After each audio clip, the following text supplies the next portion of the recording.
हमने ये तय कर लिया आज के 70 साल पहले कि हम एक संप्रभु भारत बनाएंगे, और आज भी हमारे देश में हमारे महापुरुषों को तो पढ़ाया नहीं जा रहा।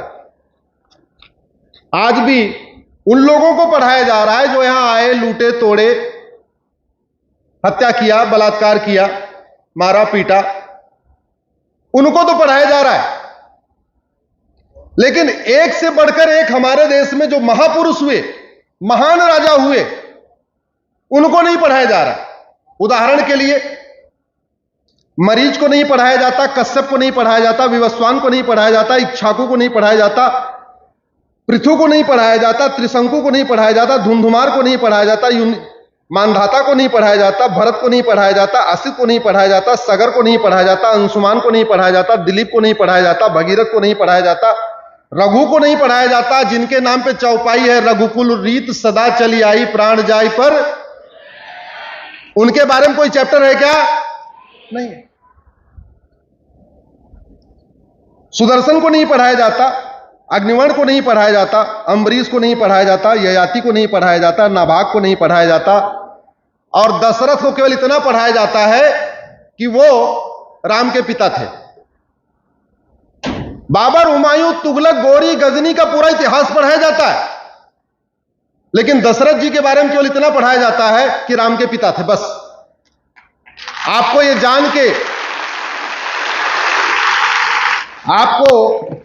जान के आश्चर्य होगा, मानव इतिहास में सबसे पहले कॉमन एजुकेशन सिस्टम लागू करने वाले राजा दशरथ थे। हालांकि उसके पहले भी था। राजा दशरथ और उनके मंत्री सुमंत, जो अलग अलग वर्णों के थे। सुमंत जी नाविक के बेटे थे, दशरथ जी क्षत्रिय के लड़के थे। सुमंत जी बहुत गरीब थे, निर्धन थे। राजा दशरथ राजकुमार थे, राजा परिवार के थे। इसके बावजूद भी सुमंत और दशरथ जी एक ही स्कूल में पढ़े थे, एक ही गुरुकुल में पढ़े थे। यह व्यवस्था पहले से थी, लेकिन राजा ने उसको इंस्टीट्यूशनल तरीके से इंप्लीमेंट किया कि नहीं, अब आज के बाद, कहते नहीं जियो निकाल देना कि भाई आज के बाद ये नियम लागू। आज के बाद प्रत्येक गुरुकुल में प्रत्येक वर्ण के बच्चे पढ़ेंगे, साथ पढ़ेंगे, गरीब पढ़ेंगे, अमीर पढ़ेंगे, ब्राह्मण, क्षत्रिय, वैश्य, दलित, सबके बच्चे एक साथ एक गुरुकुल में पढ़ेंगे। मंत्री का बच्चा हो चाहे संतरी का बच्चा हो, एक गुरुकुल में एक समान पढ़ेगा। और भगवान राम और निषाद राज एक ही साथ पढ़े थे, एक ही गुरुकुल में। आज ऐसी व्यवस्था है क्या?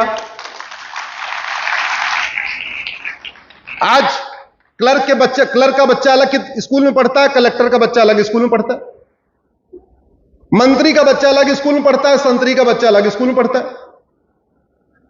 है कि नहीं? लेकिन यह व्यवस्था हमारे देश में नहीं थी पहले। हमारे देश में तो common syllabus, common curriculum system बहुत पहले लागू हो चुका था, जिसपे अब चाइना, फ्रांस, रसिया, सिंगापुर, जापान ने अब इंप्लीमेंट किया पिछले 50-60 साल में। और हमारे देश में कॉमन एजुकेशन सिस्टम हजारों साल पहले लागू हो चुका था,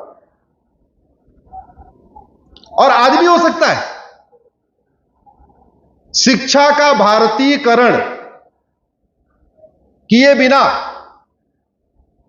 एक सशक्त भारत बनाना, एक संप्रभु भारत बनाना, एक संवेदनशील भारत बनाना, एक समावेशी भारत बनाना, एक सबल भारत बनाना, एक समृद्ध भारत बनाना मुश्किल ही नहीं, नामुमकिन है, जब तक शिक्षा का भारतीयकरण नहीं होगा।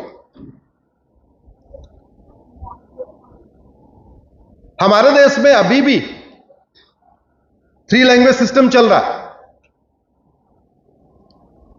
कि 3 भाषाएं पढ़ानी है। सामान्यतया 3 भाषा में एक हिंदी पढ़ाई जाती है, एक संस्कृत, एक इंग्लिश। 2 भारतीय भाषा होती है, एक विदेशी भाषा होती है। ऐसे ही पढ़ाते हैं। तमिलनाडु में या कर्नाटक में हिंदी ले लेंगे, कन्नड़ ले लेंगे, और संस्कृत और इंग्लिश ले लेते हैं, ऐसे करते हैं। लेकिन वर्तमान व्यवस्था में सुधार की गुंजाइश है और सुधार करना चाहिए। हम संस्कृत तो पढ़ा रहे हैं और संविधान की इच्छा के अनुसार पढ़ा रहे हैं, संविधान कहता है लोगों को हिंदी और संस्कृत लिखना पढ़ना बोलना आना चाहिए, लेकिन उसमें प्राइवेट पब्लिशर की किताबें पढ़ा रहे हैं और अलग अलग कथाएं पढ़ा रहे हैं। हमारे वेद किसमें है? जोर से बोलिए जरा। संस्कृत में। वाल्मीकि रामायण संस्कृत में, पुराण हमारे संस्कृत में, उपनिषद हमारे संस्कृत में। और ये जो वेद पुराण उपनिषद है ये चेंज भी नहीं हो रहे।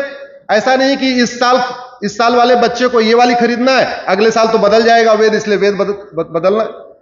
ये तो ऐसा है कि एक बार वेद खरीद लिया तो बड़ा भाई भी वही पढ़ेगा, छोटा भाई भी पढ़ेगा, यानी जेब पे खर्चा भी कमाने वाला।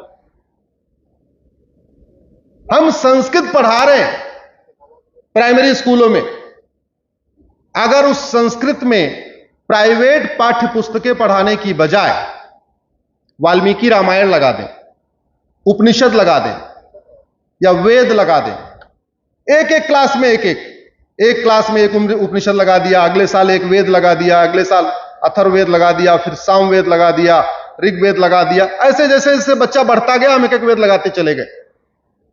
8वीं तक पास करते करते हमारे भारत के सभी बच्चों को वेद आ जाएगा कि नहीं, पढ़ना आ जाएगा कि नहीं, होना चाहिए कि नहीं।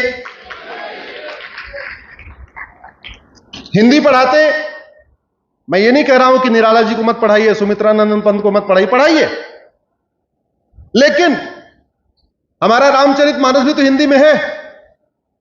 रामचरितमानस से बढ़िया काव्य है क्या?